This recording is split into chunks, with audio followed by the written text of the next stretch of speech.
The rain wasn't just falling, it was a physical presence. A cold, relentless sheet of water that blurred the city lights into abstract streaks of neon and gold.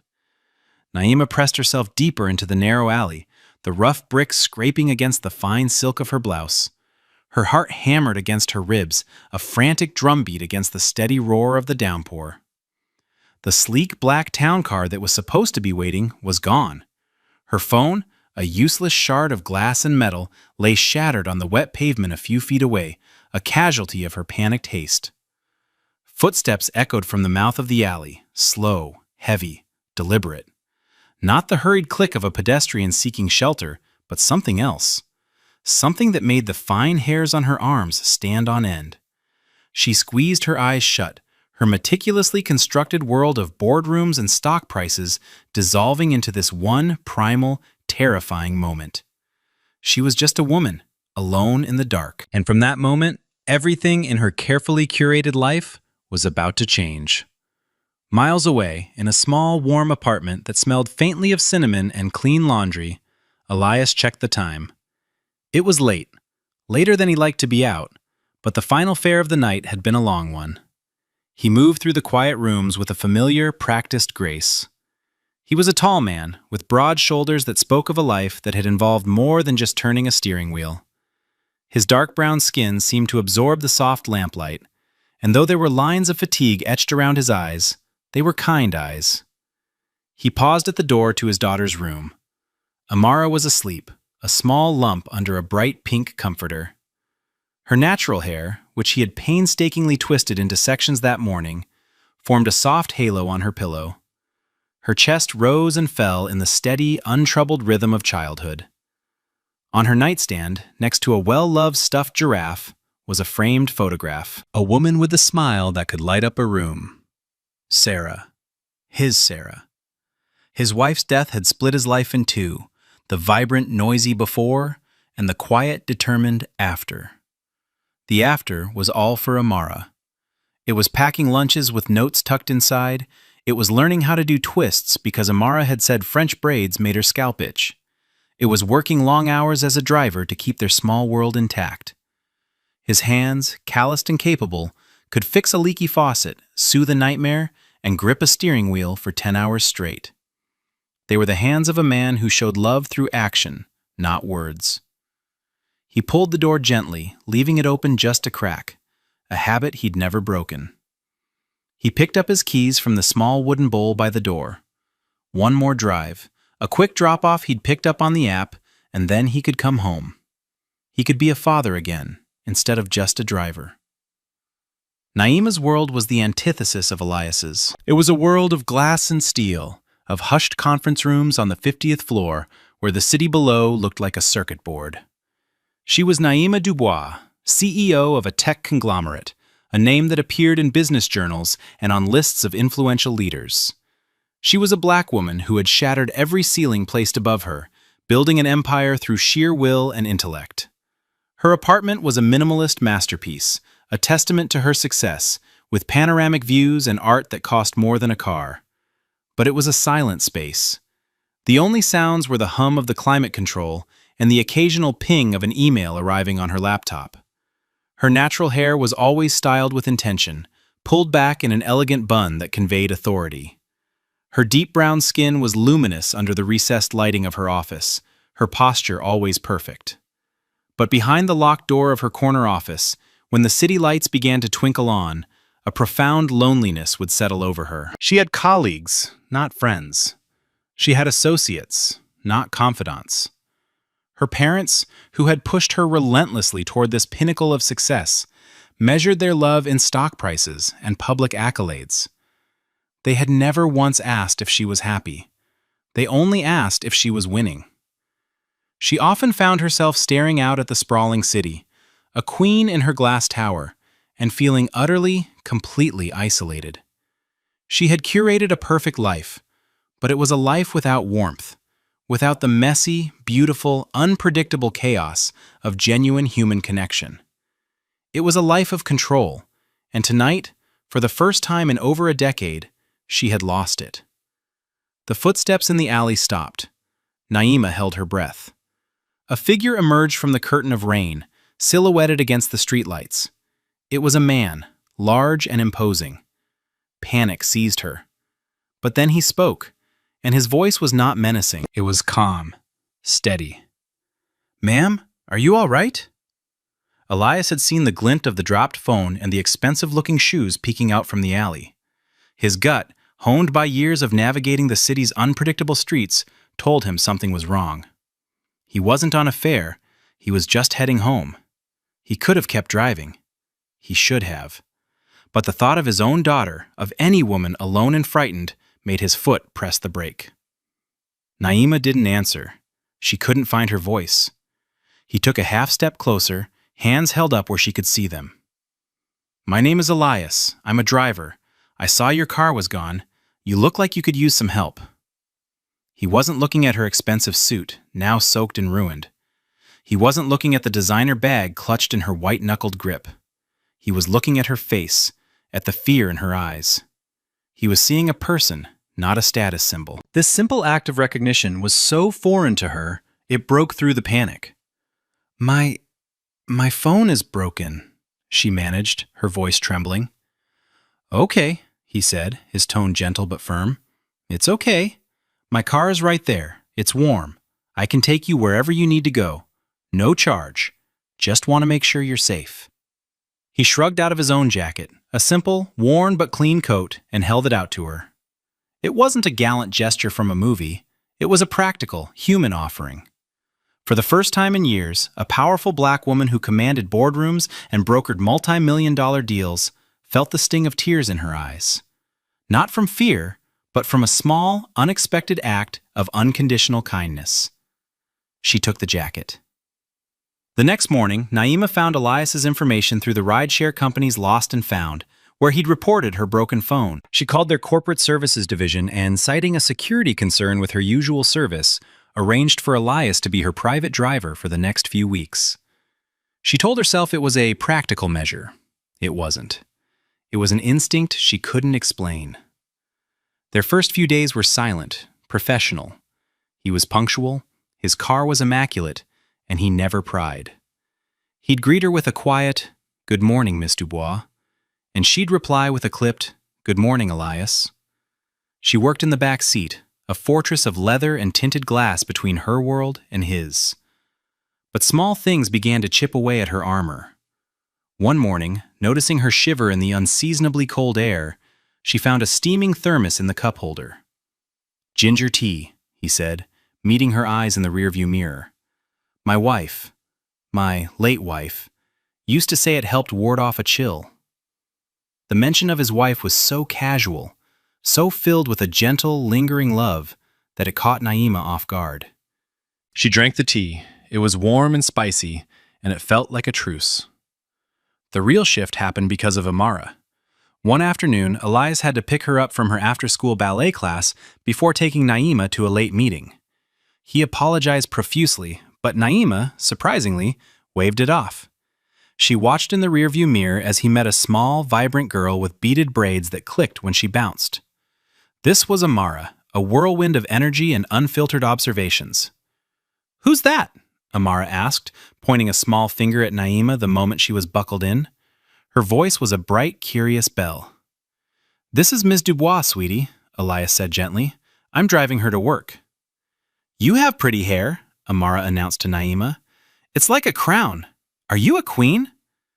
Naima, who had been called formidable, brilliant, and ruthless, was momentarily speechless. A small laugh, genuine and rusty from disuse, escaped her. "Something like that," she replied. From then on, Amara was a frequent presence. She'd chatter from the back seat about her day, about the butterflies she saw, about how her teacher said she was good at sharing. She'd ask Naima questions no adult would dare. "Why do you always look sad when you look at your phone? Do you have any kids? Do you like mac and cheese? My daddy makes the best." Elias would try to quiet her, a soft, "Amara, let Ms. Dubois work." But Naima would shake her head. "It's fine," she'd say, and find that it was more than fine. Amara's breathless, run-on sentences were a balm to the crushing silence of her life. They were real. One rainy afternoon, stuck in traffic, Amara was drawing in the back seat. After a period of intense tongue-out concentration, she leaned forward and pushed a piece of paper through the gap in the partition. "This is for you," she said. Naima took the drawing. It was a child's masterpiece of crayon stick figures. On the left was a tall figure. "That's Daddy," Amara narrated. In the middle was a tiny figure with wild, beaded braids. "That's me." And on the right, holding the little girl's hand, was a tall figure with a circle of hair on her head. "And that's you. You're the queen." Naima looked closer. The tall man and the little girl were colored with a brown crayon, and the queen, her stick figure self, was colored with the very same brown crayon. Underneath, Amara had written their names in wobbly letters. D-A-D-D-Y A-M-A-R-A N-A-I-M-A. Naima's throat tightened. She had been rendered in portraits by famous artists, photographed for magazine covers. None of it had ever felt as real, as profound, as being drawn into this small, loving world with a brown crayon. This was the emotional centerpiece of her transformation. A child had seen her not as a CEO or a powerhouse, but as a person who belonged in their picture. She folded the drawing carefully and put it in her expensive leather handbag, where it rested against her corporate documents like a secret, precious truth. The drives became conversations. She learned about Sarah, a teacher who had loved gardening and had a laugh you could hear a block away. She learned about Elias's dream, before Amara was born, of opening a small auto repair shop. He spoke of his past not with bitterness, but with a quiet acceptance. He had made his choices for his daughter, and he did not regret them. In turn, Naima found herself speaking of things she hadn't voiced in years. The immense pressure from her parents, the failed engagement to a man who had loved her title more than her. "He used to introduce me by my net worth," she confessed one evening, the city lights blurring past the window. "I don't think he ever knew my favorite color." Elias was silent for a moment. Then he said simply, "I see you, Naima." He hadn't used her last name, and in those 3 words she felt more seen, more valued than she had in a decade of accolades. He wasn't impressed by her power. He was concerned for her personhood. The professional arrangement blurred into something more.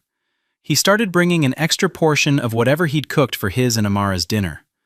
She'd find a small container of stew or a perfectly baked sweet potato on the seat, a silent offering. One evening, after a grueling board meeting that had left her drained, she didn't ask to be taken to her sterile apartment. "Is there anywhere quiet?" she asked, her voice barely a whisper. He drove them to a small park overlooking the city. They sat on a bench, the cool night air a welcome change from the recycled atmosphere of her office. They didn't speak for a long time. They just shared the silence. It was a more profound intimacy than she had ever known. The humor was light and warm, and it always came from domestic situations. One evening, Elias insisted she come in for dinner after a long day. He'd tried to make pancakes for dinner, Amara's favorite. One was perfectly golden. The other was comically burnt on one side. Amara held it up. "Daddy made a crunchy pancake," she declared with delight. Elias looked mortified, but Naima laughed, a real, full-throated laugh. She ate the burnt pancake. It was the best meal she'd had all year. The call came from Sarah's older sister Brenda. It was the annual memorial dinner for Sarah, a tradition Elias dreaded but endured for Amara's sake. Sarah's family had never approved of him. He was a mechanic back then, now a driver. To them, Sarah, a college-educated teacher, had married beneath her. They cloaked their condescension in syrupy, backhanded compliments. "Elias, darling," Brenda's voice dripped with false sweetness. "We're expecting you and little Amara on Saturday. Don't be late." That Saturday, Naima had a gala she was supposed to attend. She had a speech to give, an award to accept. But when Elias mentioned the family dinner, she saw the weariness in his eyes, the subtle clenching of his jaw. "You shouldn't go alone," she said, surprising herself. "It's family," he said with a sigh. "I have to." "Then I'm going with you," she stated. It wasn't a question. I can be your buffer." He tried to protest, but she was adamant. She canceled her gala appearance, an act that would send ripples through her office, and told him to pick her up. She chose her outfit with care, a simple, elegant black dress, no flashy jewelry. She wanted to blend in, to support him, not overshadow him. Brenda's home was in a manicured suburb, a large house filled with expensive furniture that looked like it had never been sat on. Sarah's family descended upon them the moment they walked in. They hugged Amara, then turned their critical eyes on Elias and the stunning black woman beside him. Brenda's husband, a portly man named Robert who sold luxury real estate, clapped Elias on the shoulder a little too hard. "Elias, still driving people around? Living the dream, huh?" The sarcasm was thick. Brenda gave Naima a once-over, her eyes lingering on the simple dress, clearly unimpressed. "And you are?" she asked, her tone chilly. "This is Naima," Elias said, his voice steady. "A friend." "A friend," Brenda repeated, tasting the word. Throughout the evening, the snubs and slights continued. They asked Naima what she did, and when she simply replied, "I work in the tech sector," they lost interest, assuming she was some low-level programmer. They spoke loudly about their recent trip to Europe, their son's acceptance into an Ivy League school, and the new boat Robert had just bought. The main assault came during dinner. Robert leaned back in his chair, swirling a glass of red wine. "You know, Elias," he said, his voice booming across the table, "I always told Sarah you had potential. But you gotta have ambition. Driving? It's a service job. Nothing wrong with that, of course," he added magnanimously. "But it's not a career. It's not providing. Not really." Sarah's mother chimed in, her voice thin and reedy. "Sarah deserved the world. We just wanted her to be taken care of." The implication was clear. Elias had failed. Elias sat there, his hands resting on his knees under the table, his expression unreadable. He absorbed the insults, the quiet dignity his shield. He was doing this for Amara, who was happily coloring at the kids' table, and for the memory of the woman he loved, who had never seen him as just a driver. He would not let them see him break. Naima had remained silent, observing. She saw the casual cruelty, the deep-seated insecurity that fueled their need to feel superior. She saw Elias's quiet strength, his refusal to engage in their petty games, and she felt a cold, clear anger rise within her. Robert, emboldened by the silence, turned his attention to Naima. "So, Naima, what is it you do in tech? Data entry? Customer service? There's a big new tech campus opening up downtown, Sterling Vance. Maybe you could get a job there. Real career ladder." He was talking about her company, her building, the one with her name on the cornerstone. Naima placed her fork down gently. The small sound seemed to echo in the sudden quiet. She looked directly at Robert, her gaze level and unnervingly calm. "Sterling Vance," she repeated, her voice soft but carrying an unmistakable weight. "Yes, I'm familiar with it." She reached into her handbag, the one that held Amara's crayon drawing, and pulled out her phone. She tapped the screen a few times and then turned it to face Robert. On the screen was the homepage of Forbes magazine. The headline read, "Naima Dubois, the visionary CEO forging the future at Sterling Vance." Her picture, elegant and powerful, was right below it. A shocked silence fell over the table. Robert's jaw went slack. Brenda's eyes widened, her face draining of color. They stared from the phone to the quiet, beautifully dressed black woman sitting at their table. Naima didn't gloat. She didn't raise her voice. She simply spoke the truth, her words precise and devastating. "Elias isn't just a driver," she said, her eyes now on Elias, full of a warmth that made his breath catch. "He is one of the most honorable, decent, and reliable men I have ever met. He is a devoted father, a man of integrity who shows up every single day without fanfare or complaint." She turned her gaze back to the stunned family. "You measure a man's worth by his job title and his bank account. You see a driver. I see a man who, on the worst night of my life, stopped to help a stranger in the rain when he had no reason to. He offered me his coat, his time, and his protection, and he asked for nothing in return. That isn't a service job. That is character, and it's a currency your world seems to know very little about. She stood up, her movements fluid and graceful. Elias, she said softly.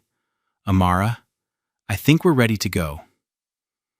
Elias stood, a slow, unreadable emotion dawning in his eyes. He had never needed anyone to defend him, but in that moment, being seen and validated so completely by her felt like the sun breaking through a lifetime of clouds.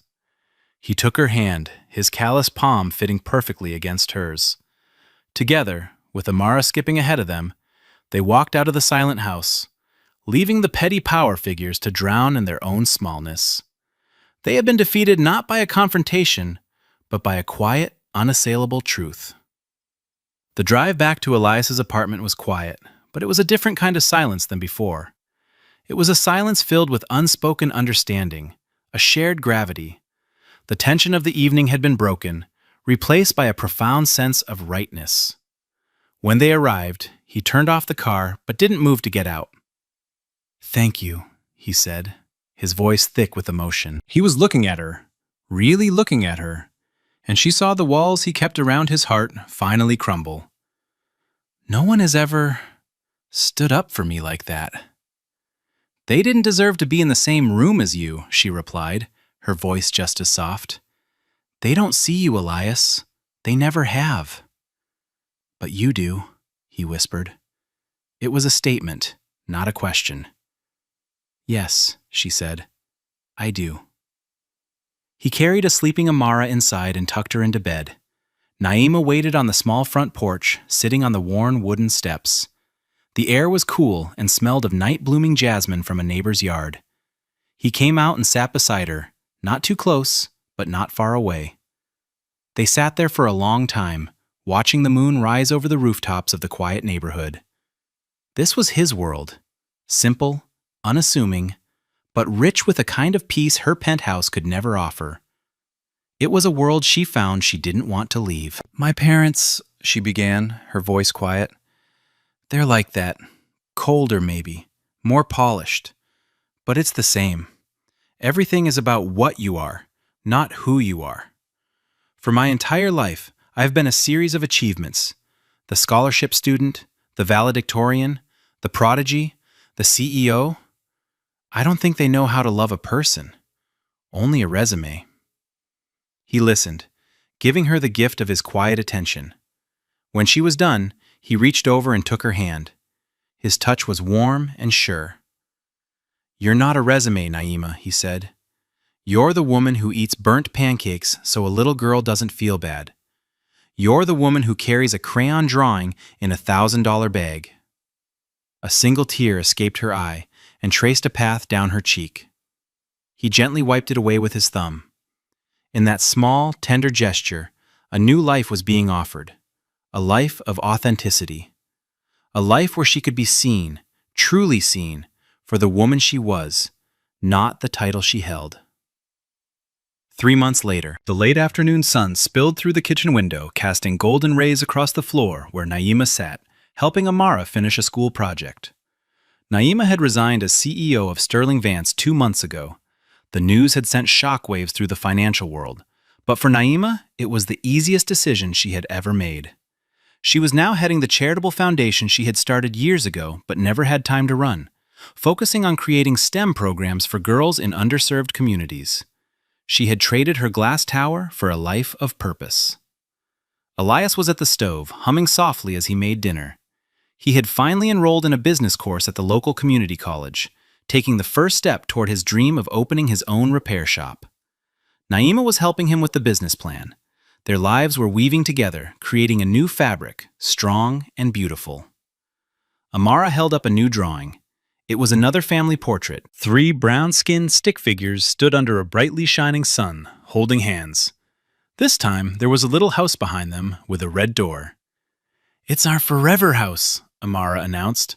She looked from the drawing to Naima, her bright eyes full of a child's unwavering certainty. "Does that mean you're staying forever?" Before Naima could answer, Elias knelt beside them. He looked at Naima, his heart in his eyes. He didn't have a ring. He didn't have a grand speech. He had something far more real. He had a life to offer, a quiet, loving, honest life.